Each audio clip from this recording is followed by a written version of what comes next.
শাকিব খানও এবার বলছেন, কি রাগ করলা?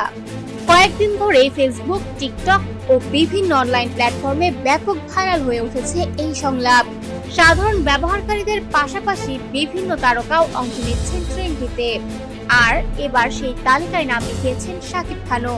সম্প্রতি শাকিব খানের প্রযোজনা প্রতিষ্ঠান এসকে ফিল্মসের অফিসিয়াল ফেসবুক পেজে একটি পোস্ট শেয়ার করা হয়। পোস্টে অভিনেতার একটি ছবি ব্যবহার করে ক্যাপশনে লেখা হয়, রকস্টারের নেক্সট কন্টেন্টের অপেক্ষায় আছে সবাই, কথা ঠিক না ব্যাঠিক। আর ছবির মধ্যেই বড় করে যুক্ত করা হয় ভাইরাল সংলাপ, কি রাগ করলা? পোস্টটি প্রকাশের পরপরই ভক্তদের মধ্যে শুরু হয় ব্যাপক আলোচনা। অনেকে ধারণা করছেন এটি শাকিব খানের আসন্ন সিনেমা বা নতুন কন্টেন্টের প্রচারণার অংশ। আবার কেউ বলছেন চলমান ট্রেন্ডের সঙ্গে যুক্ত হয়ে ভক্তদের আরো কাছে পৌঁছানোর কৌশল হিসেবেই এই পোস্ট করা হয়েছে। মূলত গত 17 মে সামাজিক যোগাযোগ মাধ্যমে ছড়িয়ে পড়া একটি ভিডিও থেকেই রাগ করলা সংলাপটির জনপ্রিয়তা শুরু হয়। ভিডিওতে দেখা যায় কাঁধে ঝোলা নিয়ে এক কন্টেন্ট ক্রিয়েটর রাস্তার এক যুবকের ভাগ্য গণনা করছেন।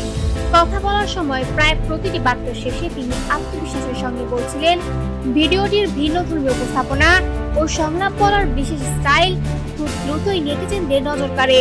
এরপর থেকে শুরু হয় মিম, ট্রল আর বিভিন্ন ধরনের কন্টেন্ট তৈরির হিড়িক। এদিকে ভাইরাল এই ট্রেন্ডে শাকিব খানের অংশগ্রহণ নতুন করে সামাজিক যোগাযোগ মাধ্যমে আলোচনার জন্ম দিয়েছে।